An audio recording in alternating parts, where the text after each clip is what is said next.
Good morning बच्चों। आज हम पोम पढ़ने वाले हैं। Unit 3 chapter 1 the night of the scorpion. Scorpion का क्या मतलब होता है? बिच्छू। ठीक है, तो ये एक बहुत अच्छी पोम है जिसको हम साथ मिलके पढ़ेंगे।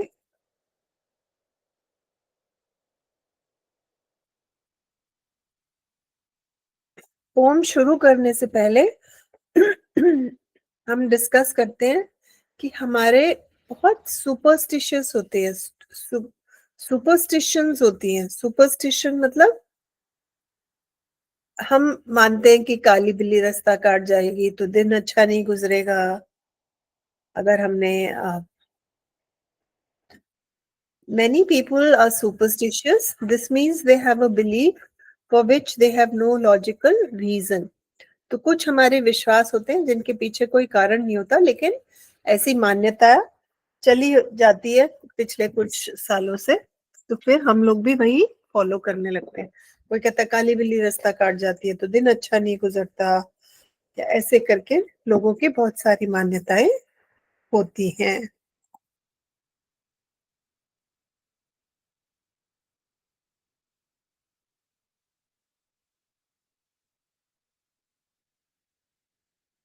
ठीक है, इनका कोई कारण नहीं होता लेकिन लोग ऐसा मानते हैं।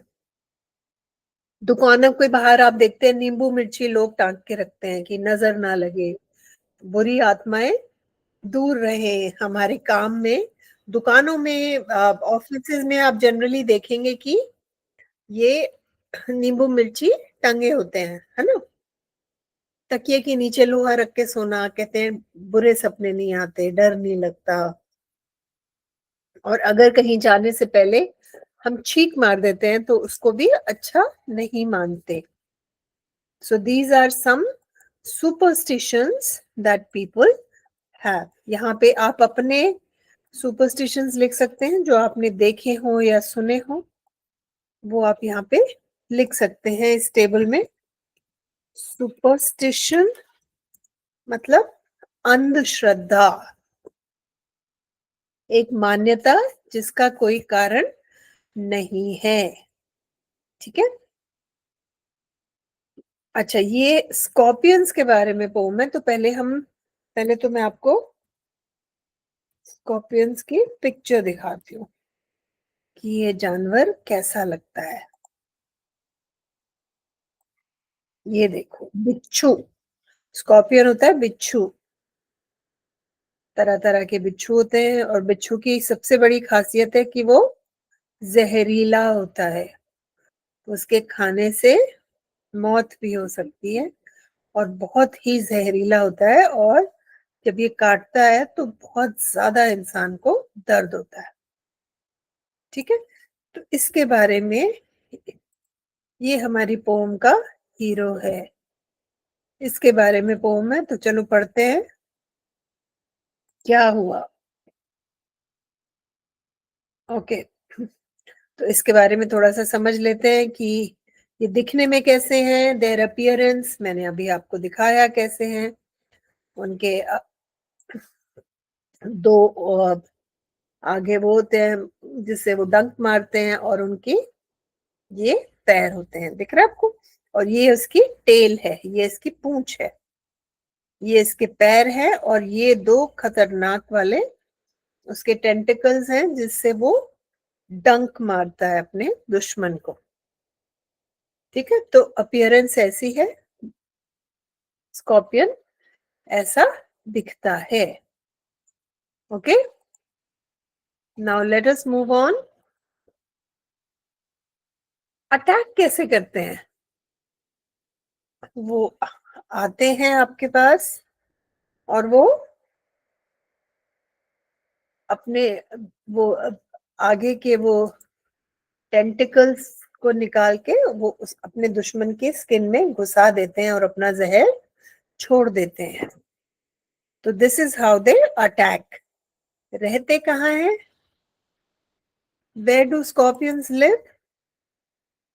वो रहते हैं डेजर्ट्स में, पत्थरों के नीचे, और घर के अंधेरे कोनों में जहाँ पे भी डार्कनेस होता है वहां छुप के अंधेरे में बिच्छू रहता है। इनकी 8 लेग्स होती हैं और 2 उनके पिंसर्स होते हैं। जो आगे टेंटिकल्स निकले होते हैं उनको पिंसर्स कहते हैं, जिससे वो डंक मारते हैं। और जो पूंछ होती है वो ऐसे कर्व्ड होती है, मुड़ी हुई, विद अ स्टिंगर। और ये ब्राउन ब्लैक किसी भी कलर के होते हैं। ठीक है। और ये रात को निकलते हैं बाहर, नॉकटर्नल होते हैं। नॉकटर्नल वो जानवर होते हैं जो दिन में सोते हैं और रात को अपना खाना ढूंढते हैं।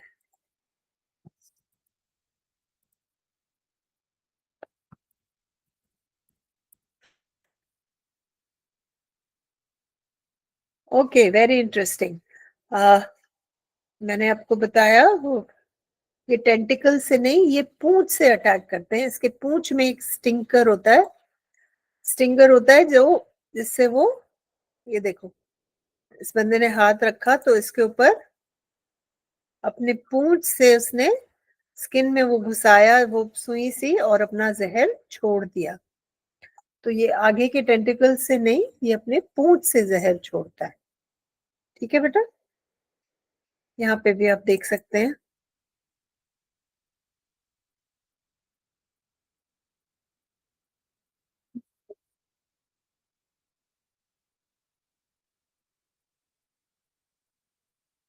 देखो, ये देखो, उसने उसके ऊपर हाथ रखा और उसने उसको काट लिया। देखो, ये अपनी पूंछ मोड़ता है और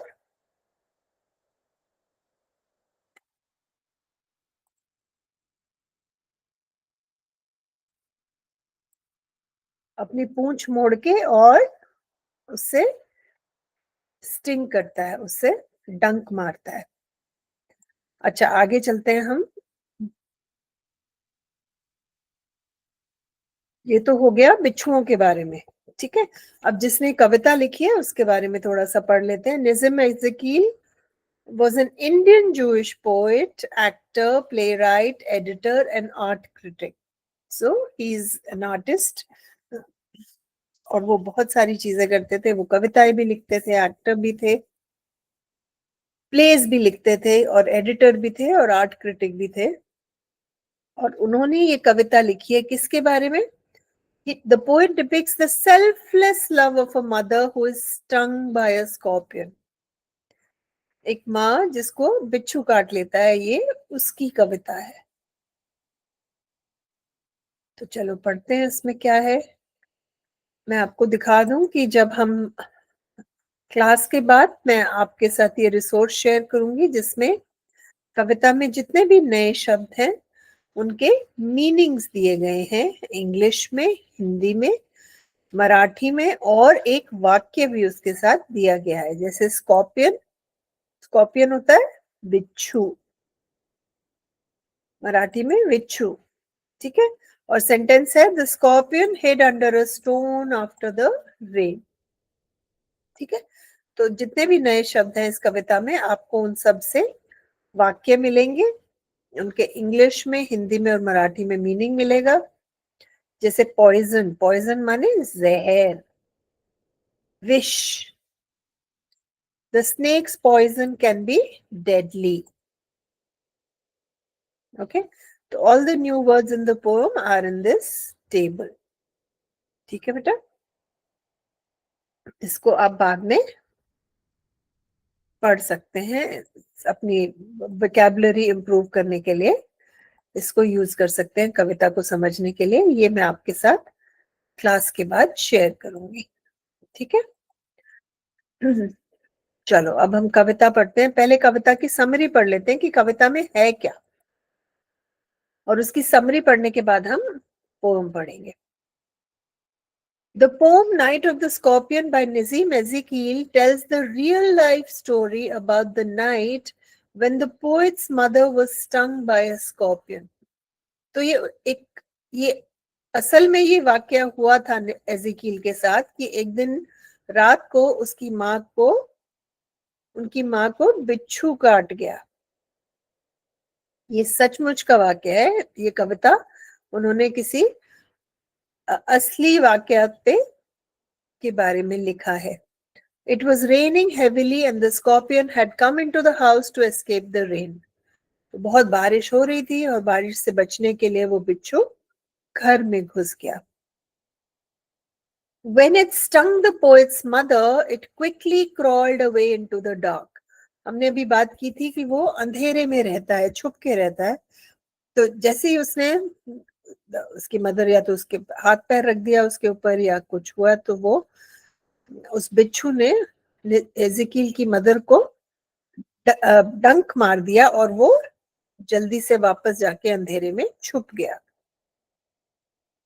The poet describes how all the villagers came to their house after hearing the news.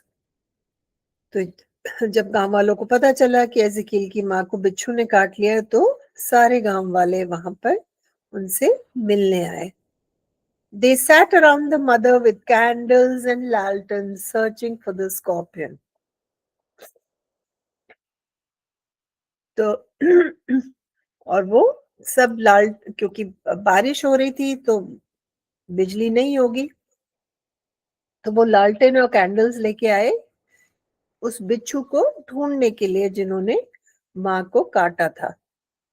The villagers believed that the scorpion's movement could increase her pain, so they prayed for it to stay still. तो ये माना जाता था कि अगर वो बिच्छू बहुत ज्यादा हिला डुला तो माँ को ज्यादा दर्द होगा, तो भगवान करे कि वो बिच्छू शांत एक जगह बैठा रहे। They said her suffering was a punishment for her sins in her past life and that she would become pure again after the pain ended. अच्छा, यहां तक माना जाता था कि जो उनको दर्द हो रहा है वो उनके पुराने कर्मों का नतीजा है, उनके जो बुरे कर्म थे, उनके जो पाप हैं, उनकी वजह से बिच्छू ने उन्हें काटा है। और जब ये दर्द वो सह के ये दर्द उनका खत्म हो जाएगा तो उनके पाप भी धुल जाएंगे और वो फिर से पवित्र हो जाएंगी, प्योर हो जाएंगे। The poet's father, who was a rational man, did not believe in such superstitions. तो एज़ेकिएल के जो फादर थे वो ये सब नहीं मानते थे कि ये बेकार की अंधश्रद्धा है। इन बातों में कोई इन बातों का कोई मतलब नहीं है, लेकिन वो दूसरों का दिल रखने के लिए उन्होंने कुछ नहीं कहा। He tried to help her with science.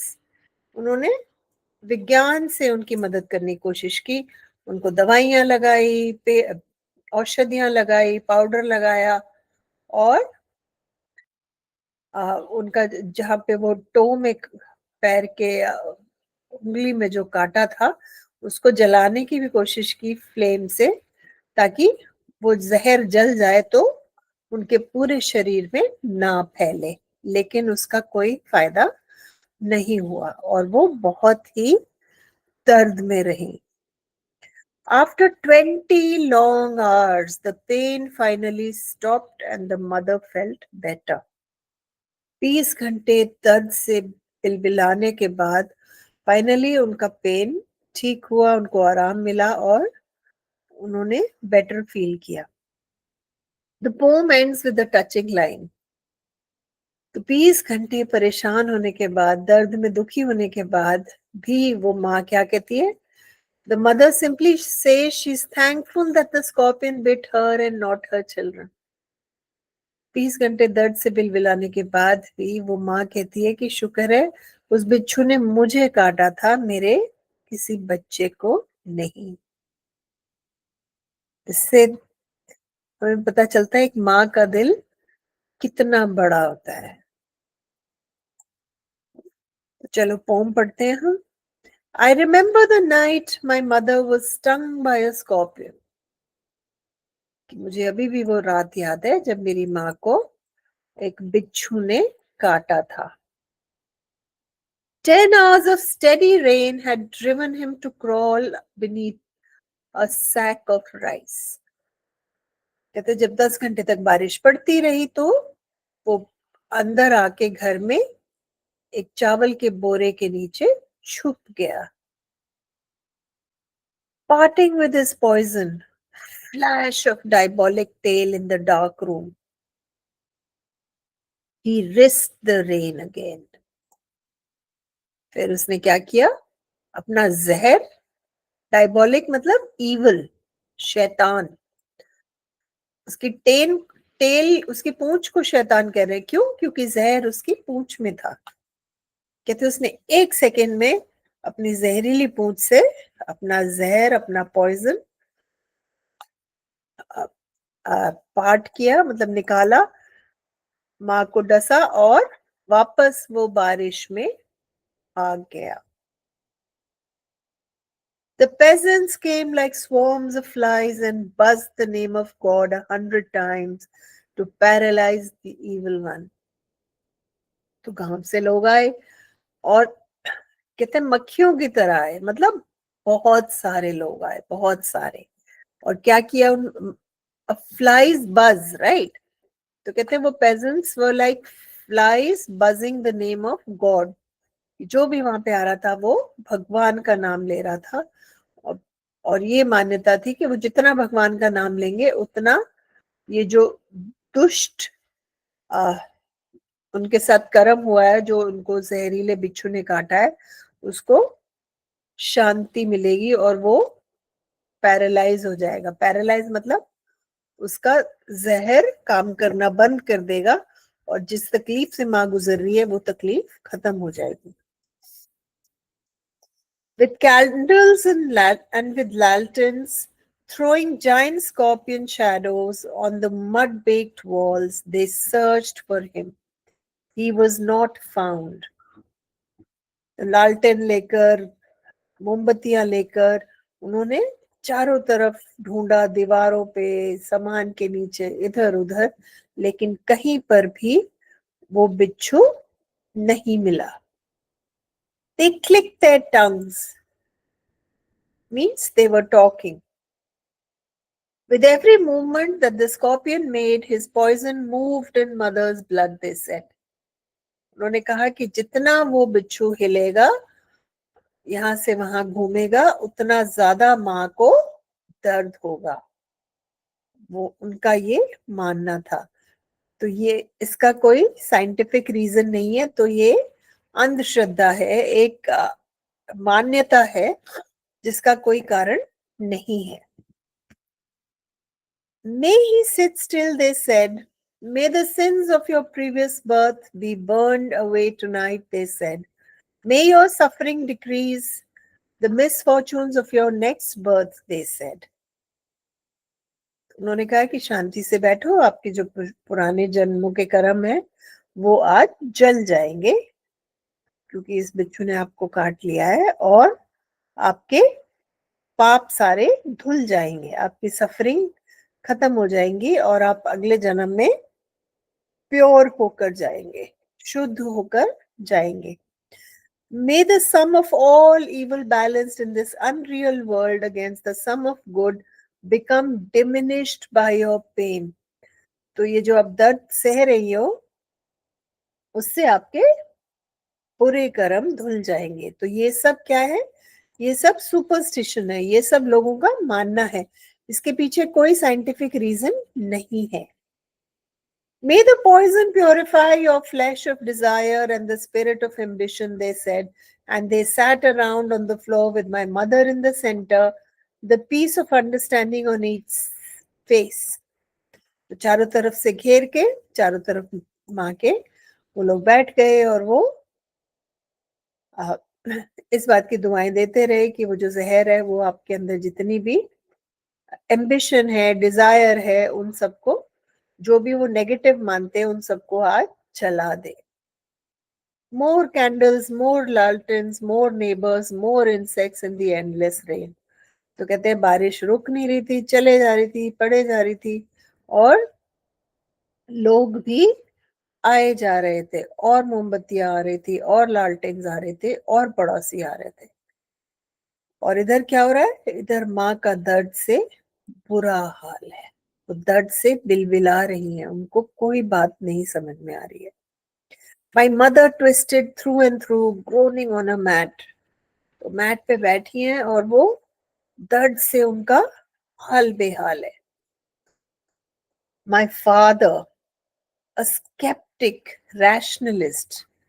कहते मेरे फादर को इन सब मान्यताओं में कोई विश्वास नहीं था। मेरे फादर क्या है?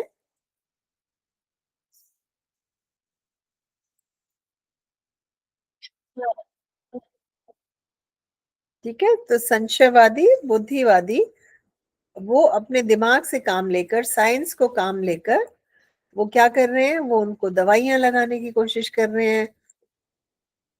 कभी कोई पाउडर लगा रहे हैं, कभी कोई मिक्सचर लगा रहे हैं, कभी कोई पेड़ से बनी हुई औषधि लगा रहे हैं। तरह तरह की चीजें करने की कोशिश कर रहे हैं ताकि उनका दर्द कम हो जाए। He even poured a little paraffin upon the bitten toe and put a match to it. तो उन्होंने थोड़ी सी मोम भी उस उंगली पे उस पैर के जो टो है, टो को क्या कहते हैं, पाइचे बोट, पाइचे बोट पे उन्होंने एक बूंद कैंडल की वो जो वैक्स है वो डाली और उसको मैच से जलाने की कोशिश की ताकि अ, वो जो जहर है उस उंगली में वो जल जाए और माँ को आराम मिले। I watch the flame feeding on my mother. तो वो देख रहा है बच्चा कि मेरी माँ की उंगली पे उंगली जल रही है, क्योंकि उस पे जो मोमबत्ती का वो डाला है उससे जल रही है उंगली। I watch the Holi man perform his rites to tame the poison with an incantation। तो जो रिलीजियस, जो होली मैन है, वो अपनी प्रेयर से और अ, अपनी विधियों से उनका जहर कम करने की कोशिश कर रहा है। तो जिससे जो बन रहा है वो अपनी समझ से माँ को आराम देने की कोशिश कर रहा है।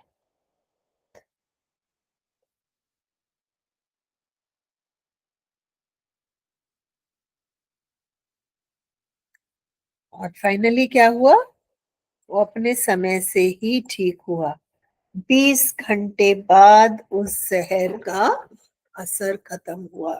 तो माँ 20 घंटे परेशान रही, दर्द में रही, और उसके बाद उनको चैन मिला। और 20 घंटे बाद क्या कहती है वो माँ? My mother only said, thank God the scorpion picked on me and spared my children. तो उसमें भी वो अच्छाई ढूंढ रही है। वो कह रही है कि कोई बात नहीं, मैं 20 घंटे परेशान रही, लेकिन भगवान का शुक्र है कि जो बिच्छू था उसने मुझे काटा और मेरे बच्चों को नहीं काटा, मेरे बच्चों को छोड़ दिया।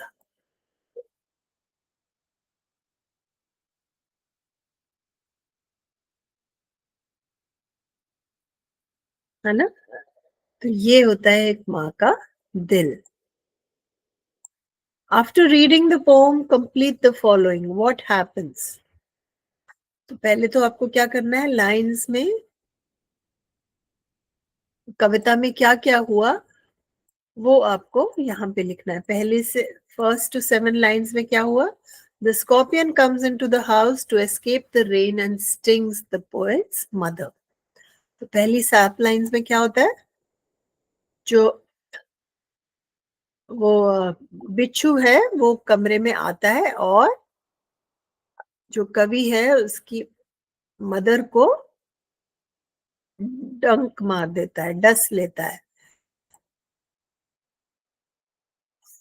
अगली 8 to 33 लाइन्स में क्या होता है?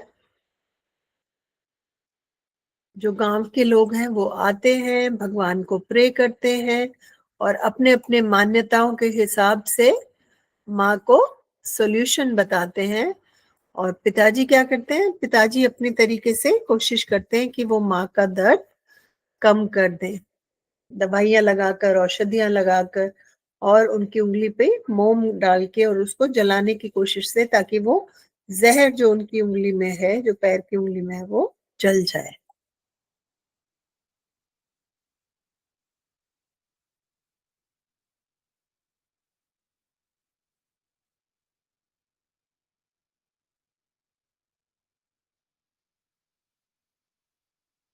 ठीक है। और 34 to 48 में क्या होता है?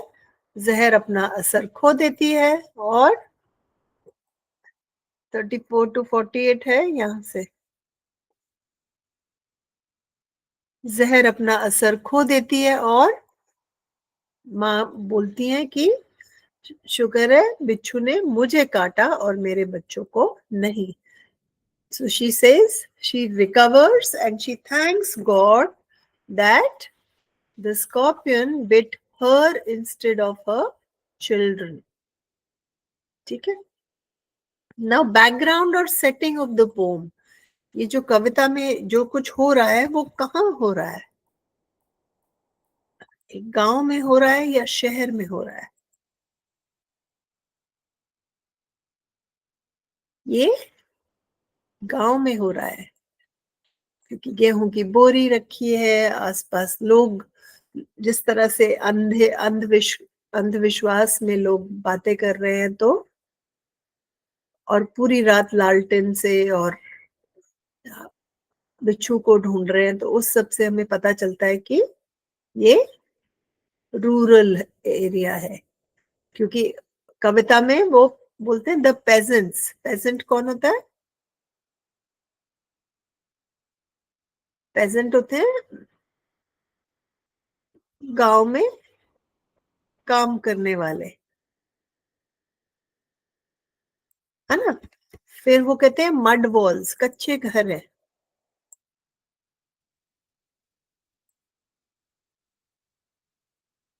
तो पेजेंट्स कहाँ होते हैं? गांव में होते हैं। और फिर वो कहते हैं मड बेक्ड वॉल्स, मिट्टी की दीवारें हैं, कच्चे घर हैं, चावल की बोरी रखी है। तो इन सब से हमें पता चलता है कि ये सब गांव में हो रहा है। तो द बैकग्राउंड और the setting of the pome is rural. ठीक है। Scorpion, many images of the scorpion contrast with the opening lines of the poem. तो स्कॉर्पियन की, जो बिच्छू है, उसके दो स्वभाव दिखाए गए हैं। एक तो वो डरपोक है। डरपोक मतलब छुप जाता है अंधेरे में, चीजों के नीचे, और उसकी मदर को काट के भाग भी गया। इन दोनों चीजों से पता चलता है कि वो डरपोक है। लेकिन वो खतरनाक भी है, डेंजरस भी है। कैसे पता चलता है? उसकी डायबोलिक टेल, उसकी जो शैतान पूंछ है, जिससे वो लोगों को डसता है बिच्छू, उससे पता चलता है कि वो कितना खतरनाक है। और दूसरा क्या है? वो उसकी माँ को काट के उनके शहर में और उनके शरीर में जहर फैला देता है। तो इन दोनों चीजों से तो हमारा जो ये जो बिच्छू है, ये एक तरफ डरपोक दिखाया गया है, दूसरी तरफ खतरनाक दिखाया गया है।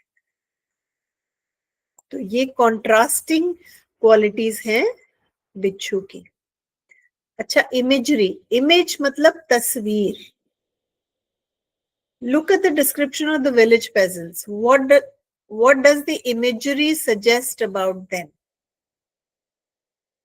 जब आप शब्दों से पढ़ने वाले के दिमाग में एक तस्वीर बनाते हैं, तो उसको कहते हैं इमेजरी। जब आप शब्दों से इमेज बनाते हैं, शब्दों से तस्वीर बनाते हैं, तो उस कला को इमेजरी बोलते हैं। ठीक है। ये कविता में कुछ इमेजेस हैं, इनको डिस्कस कर लेते हैं। दे केम लाइक स्वॉर्म्स ऑफ फ्लाइज, तो मक्खियों की तरह आए, मतलब बहुत सारे लोग आए, है ना। इसका मतलब क्या है? ये पढ़ते हैं तो हमारे दिमाग में क्या आता है कि वो एकदम झुंड की तरह बहुत सारे लोग आए, एक साथ आए, और छोटे से घर में भर गए। They rushed in great numbers, crowding the small house.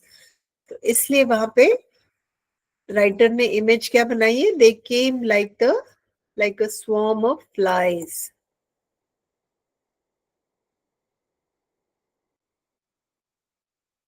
ठीक है, दे बज the name of God. Flies क्या करती है, फ्लाइज बज करती है। अब वो फ्लाइज की तरह आए तो वो फ्लाइज की तरह ही बोल रहे हैं। व्हाई डज ही से दे बज द नेम ऑफ गॉड? क्योंकि जब इतने सारे लोग एक साथ बोल रहे हैं और सब अपना अपना अपने अपने हिसाब से प्रे कर रहे हैं, तो बहुत शोर चारों तरफ से हो रहा था। So the prayers they chanted were loud and continuous. इसलिए वो कहते हैं दे बज द नेम ऑफ गॉड।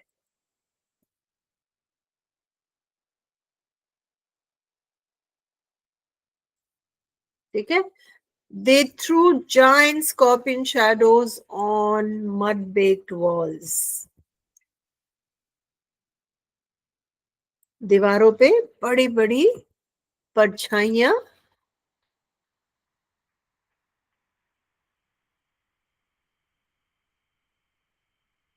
तो वहां बिच्छू तो था नहीं, तो बिच्छू की परछाई तो हो नहीं सकती, तो वो लोगों की ही परछाई थी। और उस भीड़ में, इतने लोगों में, लोगों की परछाई खतरनाक लग रही थी।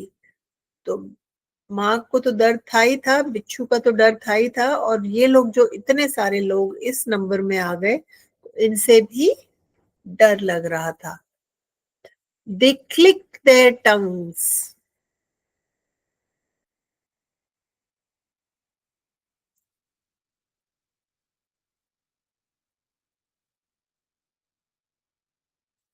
तो वो क्या बात कर रहे हैं उस समय?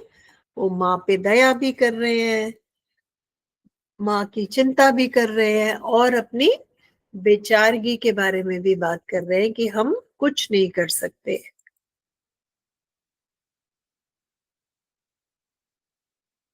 ठीक है, तो ये सब भावों से वो गुजर रहे हैं। तो आपका होमवर्क है बेटा, question 1, question 2, ABC fill in the blanks हमने डिस्कस किया है, क्वेश्चन 3 और क्वेश्चन 4।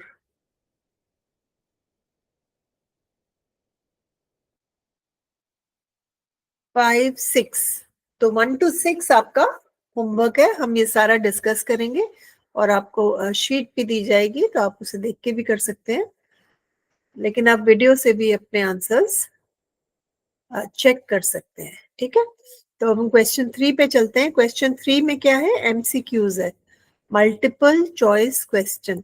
तो एक क्वेश्चन दिया गया है, सेंटेंस दिया गया है, उसको आपको इन तीनों में से जो भी सही आंसर है, करेक्ट ऑल्टरनेटिव है, वो आपको यहाँ पे भरना है। ठीक है, जैसे the child is afraid but admires the initiative of the peasants, his father trying every way to cure the bravery of his mother. तो बच्चा बहुत डरा हुआ है इस बात से कि मेरी माँ वो बिच्छू काट के आए और उनको बहुत दर्द हो रहा है, लेकिन बच्चा क्या एडमायर करता है, किस चीज की वो प्रशंसा करता है? अपनी माँ की ब्रेवरी, कि इतने दर्द में होने के बाद भी मेरी माँ ने बहुत हिम्मत दिखाई।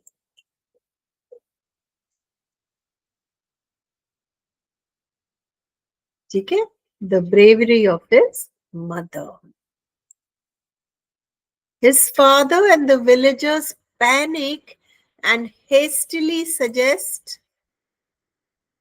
तो जो कवि के फादर हैं और जो गांव वाले लोग हैं, वो अ, बहुत चिंता में आ जाते हैं, और वो क्या करते हैं,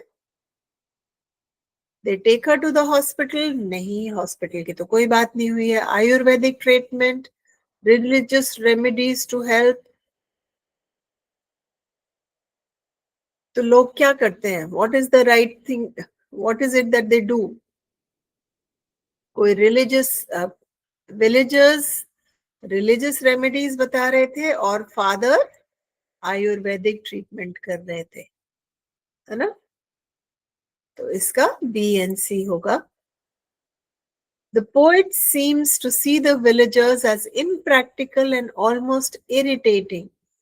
अब कविता से हमें पता चलता है कि जो कवि है वो गांव के लोगों से इरिटेट हो रहा है, उनके होने का कोई फायदा है नहीं, वो सिर्फ माँ को परेशान कर रहे हैं, इसीलिए वो कहते हैं वो मक्खियों की तरह झुंड में आके मेरे घर में घुस गए और शोर मचा रहे थे। क्यों कह रहे हैं? क्योंकि माँ को वो किसी तरह का आराम नहीं दे पा रहे और वो सिर्फ अपने अंधविश्वासों से हम सबको परेशान कर रहे थे। इससे क्या पता चलता है? The poet is critical of caste, the poet is critical of religion, the poet is critical of tradition.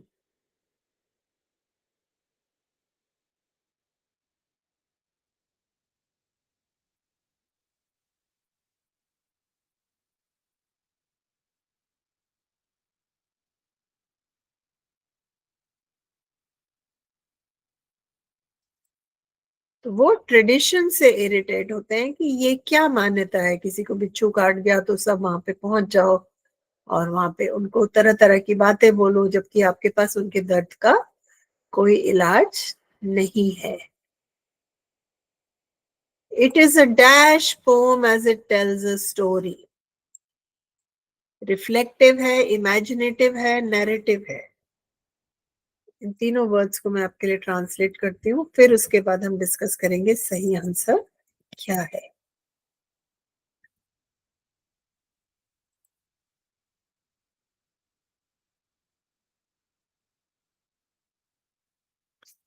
तो इसमें आप देखेंगे कथा है, क्योंकि वो शुरू से शुरू करते हैं कि मेरी माँ को बिच्छू काट गया, फिर क्या हुआ, फिर क्या हुआ, फिर क्या हुआ, और फाइनली 20 घंटे बाद उनको दर्द में आराम मिला और फिर उन्होंने क्या कहा। तो ये एक कथा के क्रम में है, तो ये नैरेटिव पोम है। ठीक है। Using the first person gives the feeling that it is told from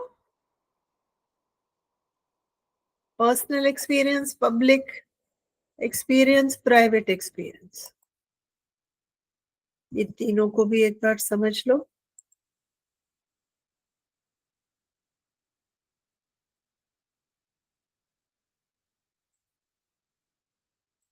जब वो आए करके पोम में लिखते हैं तो उससे हमें क्या एहसास होता है कि जो हम कहानी पढ़ रहे हैं, जो कविता पढ़ रहे हैं, वो व्यक्तिगत एक्सपीरियंस से है, वो पर्सनल एक्सपीरियंस से है। वो किसी की सुनी सुनाई बात या मनगढ़ंत नहीं सुना रहे हैं, वो अपने ऊपर घटित वाक्य सुना रहे हैं। The scorpion picked on me and spared my children depicts, जो आखिर में माँ कहती हैं कि शुक्र है इस बिच्छू ने मुझे काटा, मेरे बच्चों को नहीं।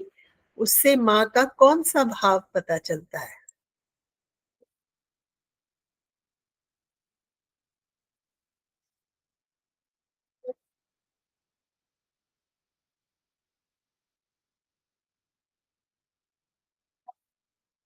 ना? तो ये है माँ का निशर्त और निस्वार्थ प्रेम। अपने बच्चों के लिए उनको कितना निस्वार्थ प्रेम है। वो खुद दर्द सह लेंगी लेकिन अपने बच्चों को, उनको लगता है कि मेरे बच्चे किसी भी तरह की परेशानी से बचे रहे। The poem does not have a rhyme scheme, which means the poem is a perfect example of, इसमें कोई राइम स्कीम नहीं है, तो ये किस तरह की कविता है? ये बैले है, सोनेट है, या फ्री वर्स है?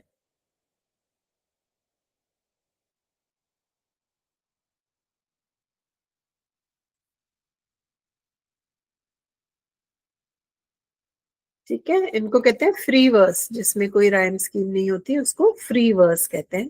तो ये फ्री वर्स का एग्जाम्पल है।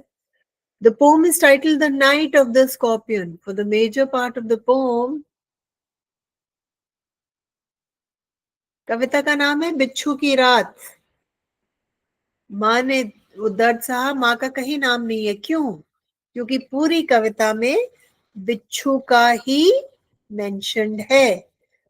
बिच्छू को ढूंढा, बिच्छू खा गया, बिच्छू बारिश में चला गया, सब बिच्छू को ढूंढ रहे हैं। माँ का माँ को सिर्फ एक लाइन में शुरू में और एक लाइन में लास्ट में मेंशन किया गया है, राइट? ओके। तो,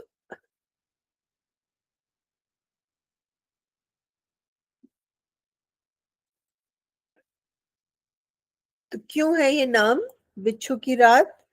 क्योंकि माँ फाइनली दर्द को बर्दाश्त करके जीत जाती है, या बिच्छू जीत जाता है, या जो फादर है वो माँ का इलाज करने में समर्थ हो जाते हैं? बिच्छू जीत जाता है, क्योंकि ना उसको कोई ढूंढ पाया, उसने जहर भी फैला दिया, उसने 20 घंटे तक माँ को परेशान भी किया। तो जो कविता है वो ज्यादातर बिच्छू के ही बारे में है। तो the scorpion is the victor. The peasants chant the name of God to, भगवान का नाम क्यों ले रहे थे वो गांव वाले लोग?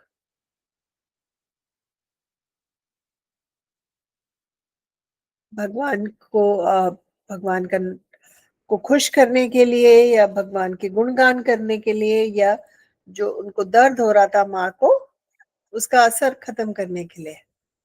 वो उस डंक का असर खत्म करने के लिए कर रहे थे, ठीक है? nullify the stinging experience. The click of tongue reflects their dash to the predicament.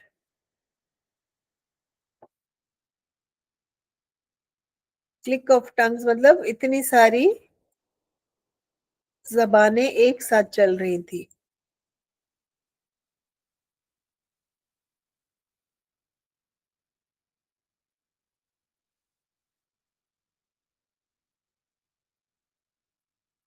ठीक है, तो ये ग्रुप रिस्पॉन्स था, सब मिलकर कोशिश कर रहे थे कि माँ को जो बिच्छू का जहर चढ़ा है उसको किसी तरह उसका असर कम कर दिया जाए। From the poem, provide evidence for the following. Question 4. The attempts by the peasants to help elevate the mother's pain. तो जो फार्मर्स आते हैं वो कैसे माँ का दर्द कम करने की कोशिश करते हैं, उसका क्या एविडेंस है? They sat around on the floor with my mother in the center. They buzzed the name of God 100 times.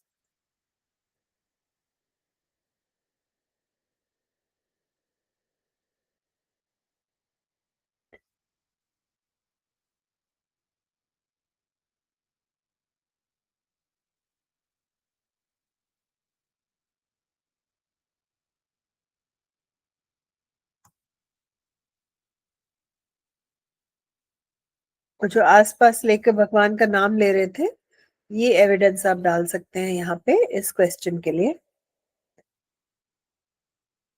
ठीक है? The action of the same peasants to kill the scorpion. वो बिच्छू को मारने के लिए क्या करते हैं वो लोग? वो टॉर्चेस और कैंडल्स लेके उसको सब जगह ढूंढ रहे हैं, दीवार पे, सामान के नीचे, जहां भी वो ढूंढ सकते हैं। तो वो एविडेंस आप यहाँ पे डाल सकते हैं कि वो लालटेन और कैंडल्स लेके बिच्छू को ढूंढते हैं। The reaction of the rational father. Father क्या करते हैं कविता में, वो भी आप यहाँ पे लिख सकते हैं कि वो हर्ब्स लगाते हैं, वो उस पे वैक्स डाल के उसको जलाने की कोशिश करते हैं कि जो उंगली में जहर है वो ये powder, mixture, herb and hybrid. He even poured a little paraffin on the bitten toe and set a match to it. ये आप लिख सकते हैं कि फादर ने ये सब किया कि किसी तरह माँ का दर्द कम हो जाए। The various superstitions versus the scientific. तो यहाँ पे जो अंधविश्वास है और जो एक वैज्ञानिक सोच है उसके बारे में आप लिख सकते हैं। जो अंधविश्वास वाले लोग भगवान को कह रहे थे भगवान का नाम लेने से दर्द कम हो जाएगा, कुछ लोग कह रहे थे पुराने पाप धुल जाएंगे और माँ पवित्र हो जाएगी। और जो साइंटिफिक थे, जो वैज्ञानिक सोच रखते थे, वो अ, उसके फादर एज़ेकिएल के, वो उनका माँ का इलाज करने की कोशिश कर रहे थे। Good evil versus good. तो जो बिच्छू है वो इसमें इविल है, लोगों को दुख पहुंचाता है, दर्द पहुंचाता है और परेशान करता है। और गुड कौन है? माँ गुड है कि वो अपने बच्चों के लिए दर्द सहने के लिए तैयार है। विलेजर्स भी इस मामले में गुड है कि उन्होंने अपने तरीके से माँ का दर्द कम करने की कोशिश की। तो कविता में कुछ इविल है, दुष्ट है, बुरा है, और कुछ अच्छा है, पवित्र है, सुंदर है। ठीक है। इसमें फादर की क्या क्वालिटीज हैं, केयरिंग है। मदर की क्या क्वालिटीज हैं, वो आप अपनी समझ से लिख सकते हैं कविता के बेसिस पर। Match the figures of speech, metaphor, alliteration, simile. The use of the same word at the beginning of the words, ये आपका होता है एलिट्रेशन। एन इम्प्लाइड कंपैरिजन होता है मेटाफर। सिमिली आता है सिमिलर वर्ड से, इसका मतलब जिस वर्ड में एज और लाइक है वो सिमिली है। And a word which represents the sound it resembles the sound it represents is onomatopoeia, जैसे bam, boom, ठक, ये सब ओनोमोटोपिया है। शब्द का जो साउंड है वो वही उसका मीनिंग भी है। ठीक है। ये आप कविता में से भी सिमिली, मेटाफर, ओनोमोटोपिया निकाल सकते हैं। फिर ये फ्लो चार्ट है कि कहानी में पहले क्या हुआ, फिर क्या हुआ, फिर क्या हुआ, फिर क्या हुआ। ये आपको फ्लो चार्ट बना मिला है, ये आप अपने शब्दों में कविता के बारे में लिख सकते हैं कि बारिश हो रही थी, माँ को एक बिच्छू काट गया, फिर वो बहुत दर्द में थी, वो उस जहर से लड़ी, लोगों ने आके उस बिच्छू को ढूंढने की कोशिश की, माँ को आराम देने की कोशिश की, लेकिन कुछ नहीं हुआ। अनेबल टू अटर बट ग्रोन्स, माँ बहुत दर्द में थी, सिर्फ वो दर्द से कराहती रही। और 20 घंटे बाद जब उनको आराम मिला, चैन मिला, तो उन्होंने उस समय भी भगवान को धन्यवाद किया कि आपने, कि आपका शुक्र है कि उस बिच्छू ने मुझे काटा लेकिन मेरे बच्चों को छोड़ दिया और माँ मेरी बच गई। ठीक है। तो ये जो कविता की अप्रिसिएशन है, कविता के बारे में शॉर्ट में आप लिख सकते हैं कि ये कविता किसने लिखी है, किसके बारे में, कौन से भाव हैं, और इस कविता में मोटा मोटा क्या होता है। ये सारे रिसोर्सेस क्लास के बाद आपके साथ शेयर कर दिए जाएंगे। ठीक है। आप इससे देखकर अपने आंसर्स भी लिख सकते हैं। ठीक है बेटा, I will see you in the next class. Bye.